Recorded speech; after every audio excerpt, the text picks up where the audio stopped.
In fact, the price shocked me. £55,000 plus VAT.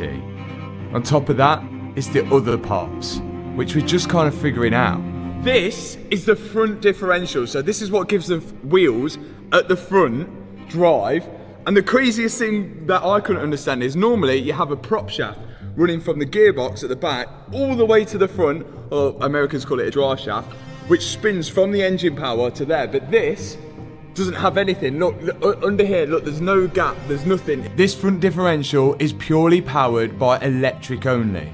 Crazy, but also clever. And apparently this front differential is also your reverse gear. All it does to go in reverse is go backwards, and it doesn't use actually any of the engine power to go backwards. And you've got one of these on the front and also one on the back, and I think they're like 160 odd horsepower each or something like that. And with power and energy comes heat, and that explains all the cooling system on the front. Issue is, we're missing a lot of radiators on the left hand side of the car, so it's not even safe for us to try and charge the hybrid battery without that cooling system being intact.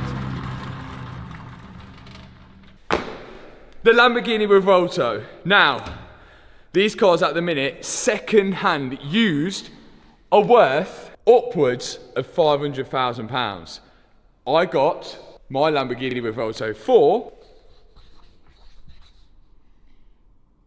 £230,000. Less than half price what this car originally would have cost, which I think is, well, so far, ain't a bad deal at all. The problem lies with the parts. So the quicker I can get this Revuelto repaired, the better. But then there's other issues as well. Now, what's not included on that parts list, and which we've ran into a little problem with, is this battery here. So you can see they have little plastic exits with the coolant hoses on the top there, and that one's snapped. Now, they don't actually sell these bits separately. You have to buy the whole battery, which is around £8,000. And I'm not buying a battery for £8,000 just for the plastic connector in there. So I don't want to risk fixing that, because the cooling of the battery is so vital, and if it overheats, we could lose the front differential, the rear differential, the battery could catch fire, it could be big problems.